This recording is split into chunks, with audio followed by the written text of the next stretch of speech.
Good day, listeners. I am Jeff Duden, and we are on the Homefront. As always, this podcast is brought to you by Homefront Brands, simply building the world's most responsible franchise platform, encouraging entrepreneurs to take action to transform their lives, impact communities, and enhance the lives of those they care the most about, all the while delivering enterprise-level solutions to local business owners out there on the Homefront, where it counts. So if this sounds like you, check us out at homefrontbrands.com today and start your next chapter of greatness building your dynasty on the Homefront.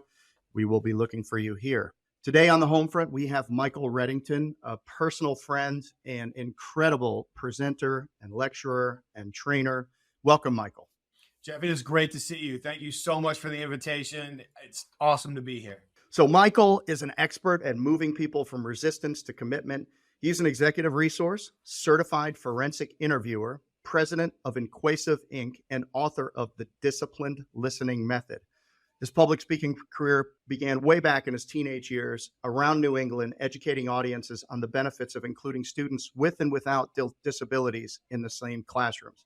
His speaking endeavors continued for several years as he facilitated training courses for investigators at the organizations where he was employed, invited by companies, governmental agencies, and executive groups to facilitate his programs across the United States, Canada, the United Kingdom, Ireland, Europe, Africa, and the Middle East.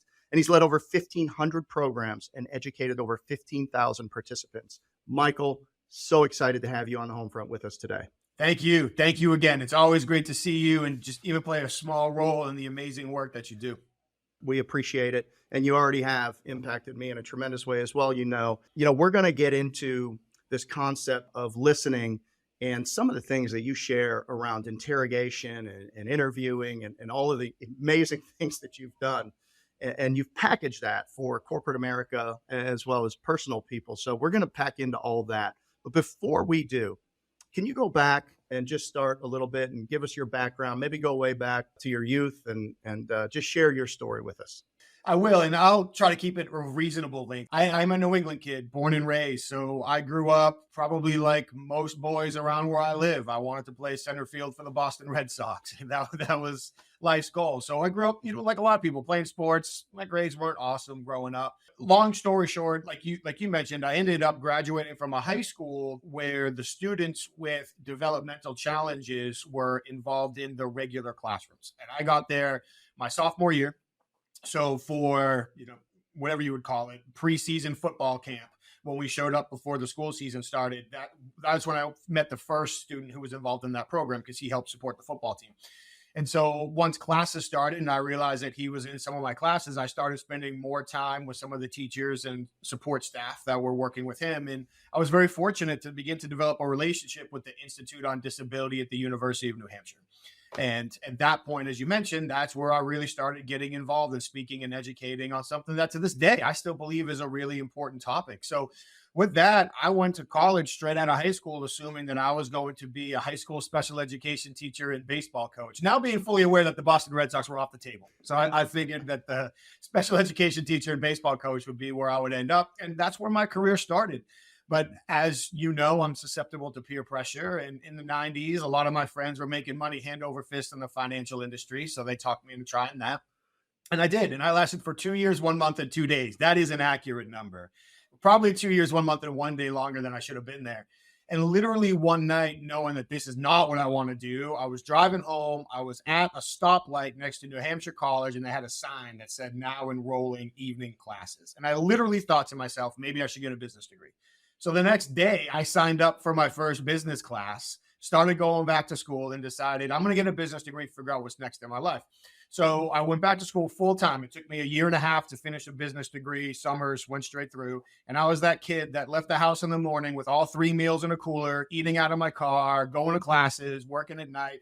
I was loading freight on airplanes in the winter at Manchester Airport in New Hampshire. Not the smartest job I've ever agreed to do. I built elevators. I drove delivery trucks, drove forklifts, did whatever I needed to, work at bars just to make money. And then one day I was having a pint of Guinness with a friend. And I feel like I've made some good decisions over pints of Guinness with friends. And I was telling him how I needed another job. And he said, "Why don't you come work with me?" He was in the field of security. So I said, yes. And what started out as literally a part-time job to help pay the bills yada, yada, yada, eventually led to where I am. So Mark and I got promoted to management. At that point, my focus shifted and was really looking at internal operations and how employees were creating exposure and loss within the organization. And once I was introduced to interview and interrogation, that's really where my life changed and set me on the path to where you and I eventually met. And I'm so glad we did. You really started in loss prevention. So loss prevention, for the audiences, you're in a retail environment, you're in a big box, a Neiman Marcus or a Target or anywhere like that.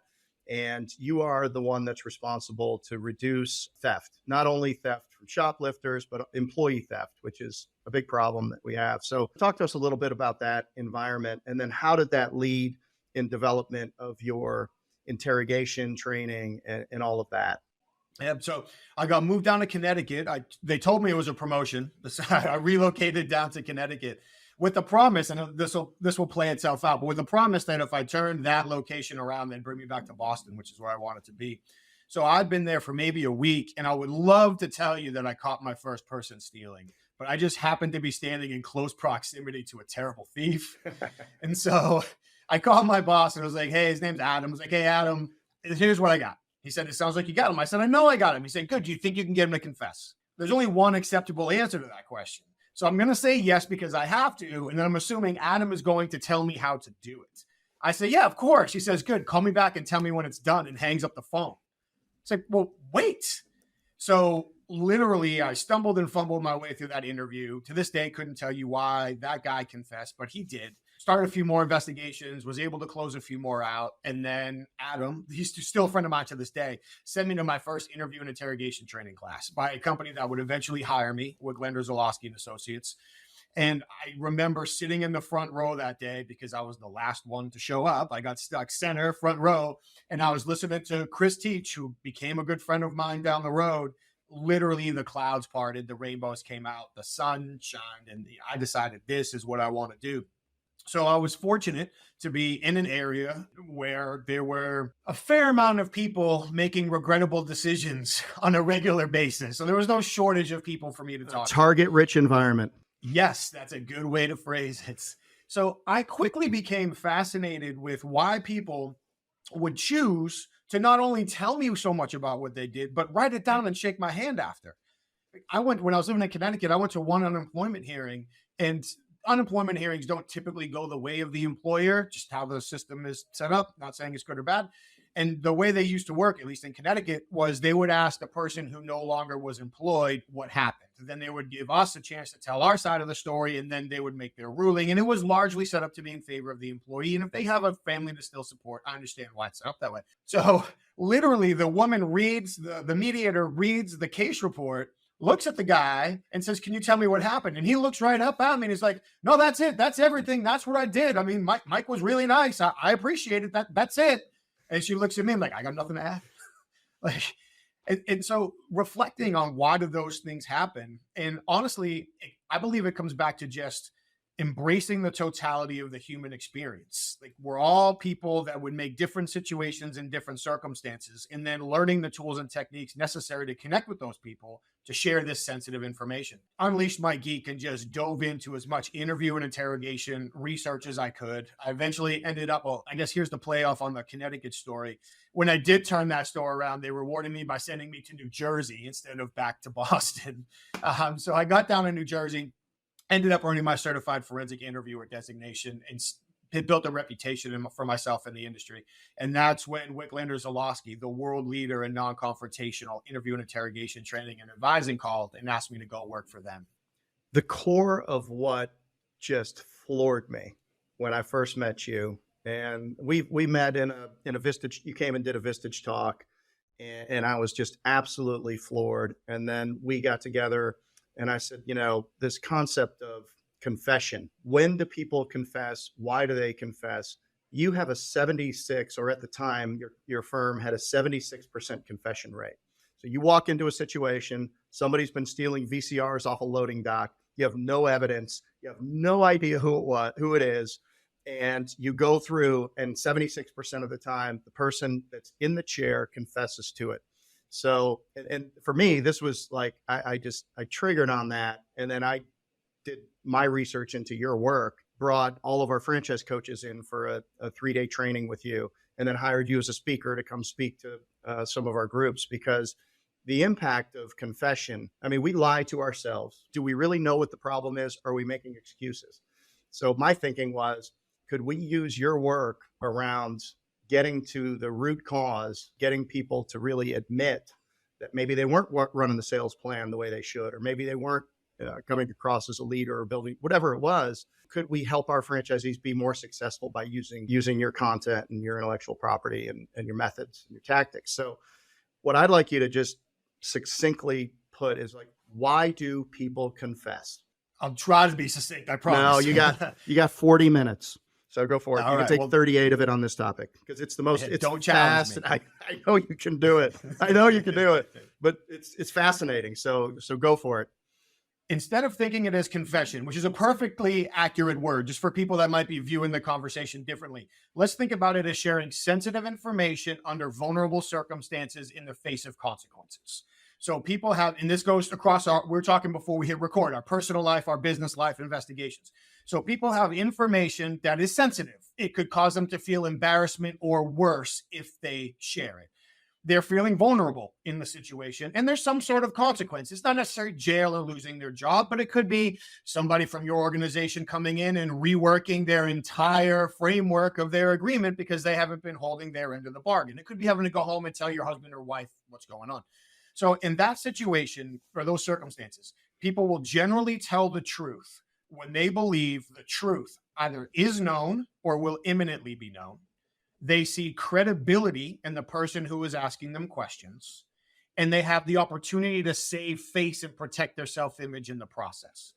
And honestly, that third part is where people make mistakes the most, because they come in with, this, I have to interview you. So now this conversation is about me. I have to win. I have to beat Jeff. I'm the shining knight in this conversation. Jeff is the criminal. He owes it to me to tell me the truth. Absolutely none of that is true. You owe it to yourself to protect your self-interests. So if I want you to tell me the truth, I need to structure the conversation in a way that allows you to see credibility in me without it being forced upon you, that allows you to make your own decision that, yeah, the truth is pretty reasonable to access right now. So now would be a good time for you to impact the decision-making process, and then allow you the opportunity to save face as we go through that conversation. And honestly, sometimes that manifests itself in the way that drives people nuts the most. People will give an initial excuse for why they did or didn't do something. I'm sorry I did it because. I'm sorry I didn't do it because. I'm sorry I said it or didn't say it because. And as leaders, when we hear that excuse, fireworks go off in our brain, like, that is unacceptable. We need accountability. And we attack the excuse. But what we don't realize is right before the excuse came the confession. And that's the toughest piece of information to get. Like, that is literally the toughest thing. We can't solve problems that aren't on the table. They were willing to put it on the table by using the excuse to get it there. But we're too busy being offended by the excuse to realize they just gave us what we need in order to make progress in this conversation. Do the thing they're not expecting you to do. Instead of forcing accountability now, which nobody wants, look right at them, say thank you, use their name, give them a validation statement, and ask them to tell you more. So it could literally just sound like this. Thank you, Jeff. I hadn't considered that. That's a valid perspective. Please walk me through in more detail. I did it. I did all of it. I admit it. But now, if it is an excuse, it's going to unwind and you're going to come back to accountability and you're going to feel better. So anytime we're thinking about asking somebody to share information with us, if it's sensitive information, they're at all feeling vulnerable, and there's any perception of consequences involved in the conversation. I know this is easier said than done, but number one, suspend judgment. If people feel like they're being judged in the conversation, it's dead on arrival. Just let that go. Number two, remember the totality of the human experience. Any one of us would have made any number of different decisions if our life circumstances were different. When we're having this conversation with somebody, let's keep that in mind. Now, as we proceed in the conversation, hopefully we're going out of our way to build credibility through our words and actions, not by just telling somebody how credible we are, and then allowing them to save face and lead them to make the decision to tell us the truth so we can begin to make that forward progress from. One of the things that you share with us is observing changes in behavior. And one of the little breakout phrases in your book says, the farther away from the brain a body part is, the harder it is to control. Just because somebody gets uncomfortable doesn't necessarily mean that they're lying, but it does mean that they're uncomfortable. Could you talk a little bit about how you use body language and what are the triggers there? So in a normal conversation, there's a huge percentage of it is nonverbal. What percentage? Depending on who you believe, the range that we like to use is like 55 to 65% because everybody's different culturally, personally, those types of things. But certainly the majority of the communication generally leaks from that channel. Okay, so you're observing changes in behavior, manifestations of crossing arms, or somebody's foot starts going when you start talking about a certain subject. How do you use that in a normal conversation? Great setup. And I love the way that you entered into it. Just because somebody is uncomfortable doesn't mean they're lying. All of the myths that are associated with truth and deception are essentially centered around the thought that people are uncomfortable when they lie. So if they show uncomfortable behavior, that must mean they're lying. If they look comfortable, that must mean they're telling the truth. I have interviewed way too many liars that were all too comfortable looking me in the face and lying. And the single most uncomfortable person I ever interviewed was innocent. I knew she was innocent when she got there because she wasn't managing the facility when the theft occurred. She had been brought on after. But I had to interview her first to confirm some basic operational details. And unfortunately, the VP of HR didn't think to tell her that we were coming and I would need to talk to her. So we literally knocked on the door before the facility was open. The manager comes over, opens the door with a fresh cup of coffee in her hand. She looks at Beth and says, I didn't know you were coming today. And right then I want to hit the timeout button. Like, this is already bad. And then the HR executive makes it worse by saying, oh, I apologize. This is Mike Reddington. He's a certified forensic interviewer and he has some questions for you about the theft. Like, the innocent woman was literally shaking so hard, it took me 30 minutes to calm her down before we could have the conversation. So when we are engaging with somebody on any type of high value, impactful topic, really what we want to do is exactly what you said. Look for their changes in their comfort level. Are they appearing to be more or less comfortable as the conversation goes on? And we love to say that when a behavior changes, it's infinitely more important than what behavior changes. So at the beginning of the conversation, if it's, relatively calm, relatively stress-free, I want to get an idea of what do you look, act, and sound like when you're pretty stress-free in the context of this conversation. Once I have that visual established, now as the conversation continues, I'm looking for deviations from that. Okay, so just as a point of emphasis, when I've observed your work, to establish that baseline, it's like, is this your current address? Is this your name? Is this, how long have you worked here? Just basic questions that don't get at anything. They're easy, they're softballs, and there should be no lack of clarity around what the answer is. So you start by just doing that into a conversation. You also try to come off as very, very authentic and approachable because you're trying to make the person as comfortable as you possibly can, correct? 100%. 100%. And yes, in a formal interview setting, I might ask you to verify your address, your date of birth, your employee number, your social security number, whatever it might be. But even in a casual conversation, if I'm going to buy my next F-150, when the salesman is trying to build rapport with me, I'm establishing his norm. When was the last time you had a day off? What time is your lunch break? If we can't do the deal today, what time do you get in tomorrow? I'm asking him questions he has no reason to lie to me about so I can get his norm before he probably lies to me as we talk about buying this vehicle. Yeah. Your wife is in all kinds of trouble. I could tell you. It would be, I can't even imagine having a tough conversation with you about, did you take the trash out or something more material in your house? I mean, you got to be able, well, there you go. Yeah, there you go.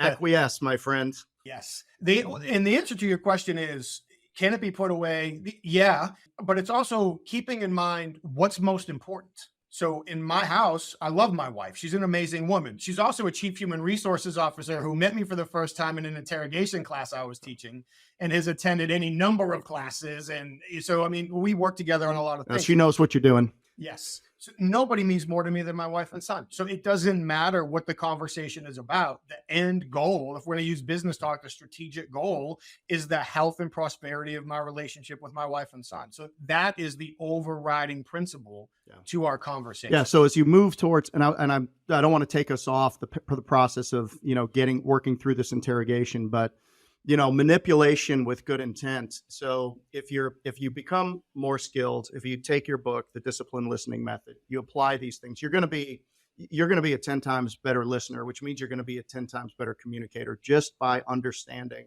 the content of your book, which is incredible. You're not in a situation with a key employee. You're trying to manipulate them with good intent. You're trying to get an outcome that's going to be good for them. You're trying to get an outcome that's good for their team, that's good for our customers, that's good for our franchisees. So, all manipulation, even though it has a negative connotation, is not bad. I agree 100%. We put a bad label on manipulation, but it's really the intent and the goal, the intent, the goal, and the means used that make it positive or negative. We manipulate people all the time. I have to manipulate my son every morning if we're ever going to get out of the house. Like, we manipulate people all day long. What's the intent? What's the goal? What's the means? That's going to make it positive or negative. So now you've established a baseline and you're in an interview with somebody. Where does it go from there? So really from there, I don't want to get locked into just zoning in on somebody's face or zoning in on somebody's hands or zoning in on somebody's feet. What I would really like to do is, as I'm having the conversation, either while I'm talking and while they're talking, or that would be not either or, but as the conversation is going back and forth, I want to remain in tune to the totality of their communication. Number one, is it congruent? Does the emotions they appear to be displaying, do those emotions align with the words that they're using? That's one thing I'm looking for. But then for those behavior changes that you mentioned, in order to give them value and potential meaning, they have to be associated to the trigger that most likely caused them. So if I'm having a conversation with somebody and while they're talking to me, they break eye contact, well, what happened? Is that a natural break on their personality or cultural norms? Did somebody just knock on the door? Did the phone ring? Like, is there a window behind me and a car just drove by? Like, there's lots of reasons why they could have broken eye contact. Or to use your example earlier, are they not following the sales plan? And when they started talking about the sales plan, now they broke eye contact. They looked down at their hand. They started fidgeting with their wedding ring while they repositioned themselves in their seats, crossed their legs. At this point in time, they're talking lower and slower, using vague, non-specific terms. So now all of these things paint a picture. It's not just he played with his ring. It's that entire picture that we're seeing that's telling us, okay, this person is uncomfortable talking about their sales plan. That doesn't mean they're lying to me. I need to see that discomfort and now think to myself, okay, what's the most likely reason they appear uncomfortable? Then how do I use that intelligence to approach this conversation from a different angle to make them feel more comfortable sharing more detail and opening up? So we like to refer to them as like alert signals. You start looking uncomfortable about, and by the way, it could be more comfortable. If I'm having a conversation with you and all of a sudden I ask you a question and you sit up straight and give me a little smirk and a fast answer, I know you were prepared for that question. And I have to start asking myself, why did Jeff prep to answer that question in advance? Is he trying to give me a canned answer? Is he trying to prepare something else? Is he just really proud of it? And I need to start going through the same process there too. You shared with me that people are more likely to confess when they come to the place where they believe any reasonable person faced with the same set of circumstances might do the exact same thing. So, for example, they're behind on their bills. They were going to steal some money out of the till. Maybe they even had the intent to give the money back. It was a loan. Other people, the boss takes money out of the petty cash drawer. I just need money because I got to make this bill. I'm waiting on my check. I'll put it back next week. Nobody noticed it's missing. Then that starts this pattern of behavior. So there's this reasonable person threshold that people have to get to where you have to make them comfortable to say, you know what, this doesn't make me a bad person. This just makes me a person that was in a set of circumstances that was very reasonable. And most people faced with the same thing would do it again. That's where this whole concept of embarrassment is worse than failure. Because now, if they believe that any reasonable person faced with the same set of circumstances might behave in the same or similar manner, that reduces their embarrassment of it. One of the things that we love to give people the opportunity to do, and this is true in business as well, is blame the circumstances in order to feel comfortable talking about the details. And in business, that runs so counter to our hyper accountable culture that many of us want to drive. And I get that. But again, we can't fix problems that aren't on the table. So if I let somebody blame the circumstances to start talking about the issue, I can circle back to the accountability on the issue after the fact. So yes, in an interrogation setting, we're not making threats or promises. I'm not looking at them and saying, dude, I would have done the same thing. But we are making illustrations at different points in the line, empathy statements, if you will, that allow them to first be very clear that they're not being judged. And then second, allow them to start connecting those dots on their own. Because you're right. You're right conceptually and you're right factually. Conceptually, we don't want people thinking I'm a bad person. We want them thinking, yeah, I'm a good dude. I just made a bad choice because this was happening. But factually, off the top of my head, I don't know that I could describe, I wouldn't name them, but I don't know that I could describe 5 bad people that I ever interrogated. The overwhelming majority of them were good people that made a regrettable decision based on a situation that they couldn't figure out a better way to handle. One of the analogies I used to use, and we can certainly gauge the audience reaction to the appropriateness, is it's like having somebody in deep water. I might need them treading water for a while, but I can't let their head go under. Once their head goes under, this conversation's over. There's no hope. There's no outcome. There's no reason to get better. So yeah, I might need to leave them in the water, but I can't let their head go under. And thinking that you're a bad person is pushing your head underwater. You talked about lying to ourselves before. That type of negative self-talk, if it's a mistake in our personal or business life, we just made a decision we'd love to have back. So as a part of a process in this, leaving a way out, a back door somewhere for these people to go so they don't feel trapped and cornered. I think that's part of the art of it, is because if you get them to a place where you force them into a statement that they've just made a declaration, now they've got to defend that to the end. So now you've just made your job. They're entrenched. It's harder, and you might not get there. You're 100% right. To quote Sun Tzu, never fully encircle your enemy because you force him to fight to the death. That's the art of war, baby, right? I don't want to do that. So yes, leaving them the excuse, the way, well, I only did it because I needed this, or I only did it because I didn't think about that, or I only did it because I was concentrating on this. I want to use an example as kind of a word of caution.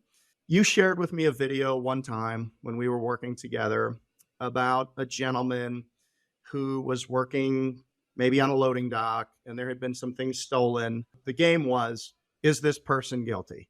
And we were watching this video of this guy, and he came in and sat down, and he could not sit still. So he's going crazy. His foot's going, his arm's going. He's folding his legs. He's not looking at you. He's not answering these questions. And he even refused, if I remember correctly, to give his address. Like he wouldn't. I stay there sometimes, maybe. Like he wasn't even answering the baseline basic questions. Come to find out that he had nothing to do with the theft. And when you told him that that's what you were there investigating, he laughed and he relaxed, and he thought you were there to collect his back child support. So correct. You think you've got your man, or you at least you're observing something. There's all kinds of discomfort behavior going on. There's deceit. There's lying. It was because of something completely different. How often is that the case, and how important can that be for the people that you coach today, executives and people in corporate America? You remember that example pretty well. And the way you describe it is accurate. If people had the opportunity to actually see how bad that guy was flopping around and how evasive he was being and his word choice, I mean, there's no way that most investigators would look at him and not immediately be thinking, wow, he must be responsible for more than I even thought about. And it turns out not only was he not responsible at all, but once he knew it wasn't about child support, he snitched on a couple of dudes that were involved. So you got to talk to these guys. I'm just saying. Couldn't have ended much better. To be completely honest, I don't have a number to put on this, but thankfully in the world of investigations, it doesn't happen a whole lot. We were a little bit more exposed to it because, as you mentioned earlier, we generally only got involved with, and WZ as an organization still does, they only get involved with cases that have multiple suspects, no evidence, everybody's already been interviewed, nobody's confessed before, a couple of weeks or months have gone by, now they call us in to come in and clean it up. And thankfully, as you mentioned, roughly 80% or so of the time we're able to do that. In that situation where we're coming in with so little information, we need to be much more open and aware that just because somebody's looking nervous early on doesn't mean we know what's making them uncomfortable. They could have any number of negative expectations or worries or concerns coming into that conversation. But even spin that into some of the other examples you've made. Conversations with people at home. My son is not a teenager yet. We try really hard to communicate with him now in a way to lessen the stress and the worries and the expectations when he is a teenager. But whether we're talking about conversations with our children, our family, people we're in business with. Just because they come in looking uncomfortable doesn't mean we know what they're uncomfortable about.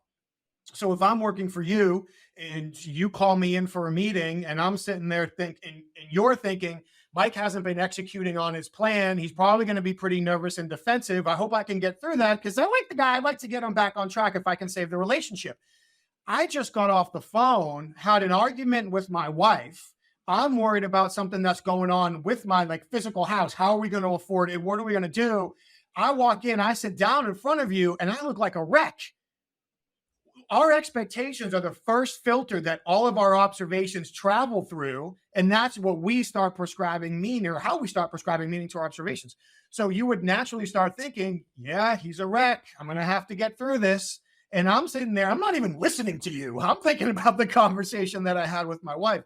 So it's very important for people to elevate their situational awareness and understand that until we have a very clear correlation between a behavior and a stimulus, any level of confidence that we ascribe to the meaning of that behavior is risky at best until we have multiple instances that we can start to create trends. You said the word empathy a while ago. Before we pivot, you said in your book, time is the enemy of empathy. What does that mean? Our brains can only focus on one thing at a time. And all too often, especially, and it's even worse since we've gone largely virtual. So if you and I are having a conversation and I look at my watch and I'm like, damn, Jeff, wrap it up. I got to be somewhere in 3 minutes. I've now literally prioritized being somewhere else in 3 minutes over the quality of this conversation. So now my stress levels are going to start rising, not because of this conversation, but because of where I want to be. And as my stress levels start rising, now my blood and oxygen are flowing through my brain too fast. I can't stay calm. I can't listen. I'm talking to myself, so I can't possibly be listening to you. I'm giving you nonverbal behaviors to shut you down so I can leave. And I'm literally sacrificing any amount of quality that might be left in this conversation. So I know that people, especially your audience, people that are running franchises, starting franchises, taking on so much responsibility, I understand that we don't have extra minutes in our day. If we really want to maximize our conversations, we don't need to spend more time with people necessarily, but we need to make that time feel slower. We need to let the clock take care of itself. Got it. So maybe transition strategies when you're in that situation, because you have to leave in 3 minutes. You're in the middle of a great conversation, probably a transitional strategy to park it with respect, maybe sit up, get better eye contact, full face them and say, this is so great. And just start, maybe that's where you throw out just name reality. This has been really great. I think we've made a lot of progress here. I'm excited about that. I want to continue with these couple of things and move forward. Unfortunately, I've got to move to a 10 o'clock, but let's make sure that we get some time on the calendar to follow up. Something like that work? It does. And I love how you started it with, this has been great. If possible, give them a specific example. Because how many times have we been told, yeah, this has been great, and it feels like a blow off, whether it is or isn't. But if we can say to somebody, this has been great, and then give them one or two specific things they've said or you've accomplished during the conversation. Here's one thing we accomplished. Here's another goal we can get to. If possible, pull out your phone and offer a specific time. Or one of the things I love to do, if this works for people, is tell somebody, I should be back in the office this afternoon, Monday morning, whatever. Please interrupt me at your convenience. Oh, wow. Because when I tell somebody, just come see me, they peek in, they see me talking to you, they walk away. But if I say interrupt me, I'm now giving them the power in this conversation. So now they can just waltz right into my office because I told them to interrupt me. So now they feel more validated up front and more likely to engage on the backside. Perfect advice. Let's transition. We're going to go two places. First, I want to go back to your transition to entrepreneurship. You had an incredible career with the industry-leading firm. Why ultimately did you choose to start InQuasive? And can you reflect a little upon that journey and maybe how you ultimately made that decision over time? It got to a point, we're probably talking 8 years into the relationship where they are the leaders in what they do, period, end of story, top of the food chain. That's it. But for me, I was fortunate that I had met people like yourself, either through Vistage or YPO or other organizations that you've been affiliated with. And they kept continually asking me to work with them, their leadership team, their sales teams. I'm getting calls from people who run ridiculous businesses saying, Mike, I've got this negotiation coming up. What would you do? First, having those conversations, it dawned on me that essentially you and I were solving for the same exact problem. We were just doing it in different conversations. So then I started diving into the research across the spectrum of business communication.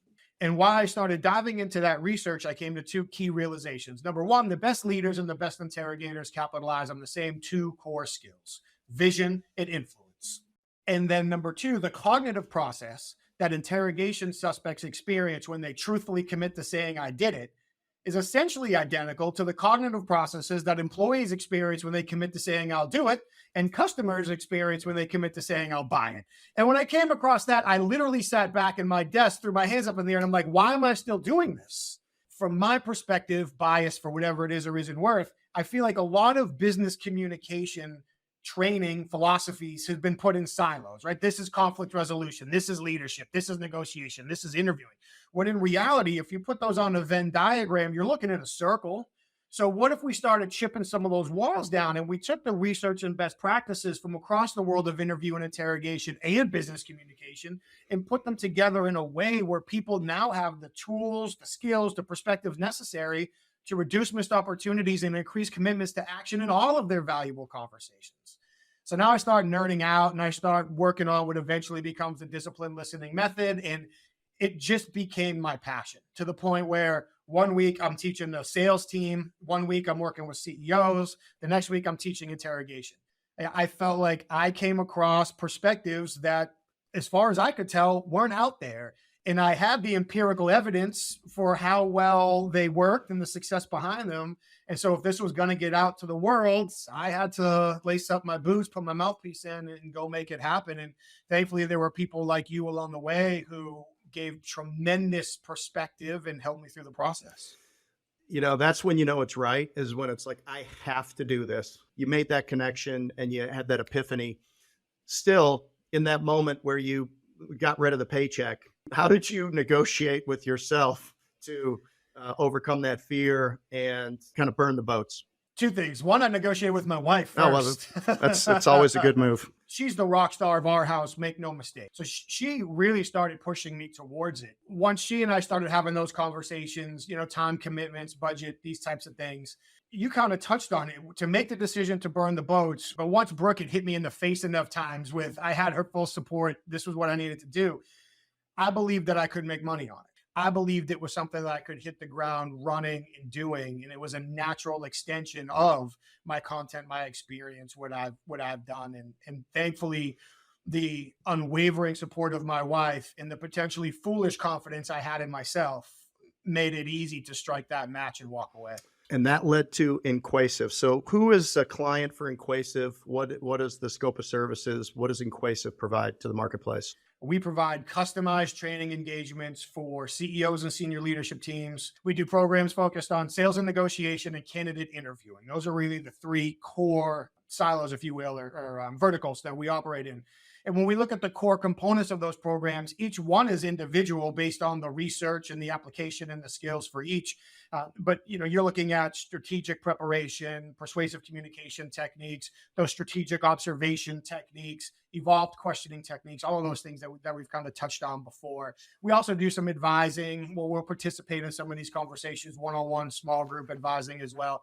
And we've got some exciting things coming down the line as we look to productize a lot of the IP that you've mentioned before and continue to create new vehicles and new ways to get it in organizations and people's hands. Is it generally one client, one engagement, or do you do seminars where companies can send 4 or 5 people at a time? Generally, at this point, it's one organization or a group of organizations per engagement. I'm currently working with a small group of organizations down in Florida. They've got some common threads. So, we'll put it together and I'll facilitate it in a way that it aligns with each organization.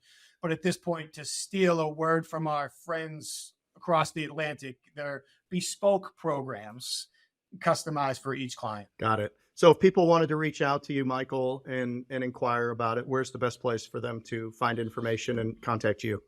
The company, InQuasive, the programs we offer, that's InQuasive.com, InQuasive. For me, if they're looking for more content, more insight into my background, what I do, it's michaelreddington.com. If they're looking to learn more about the book, it's disciplinedlistening.com.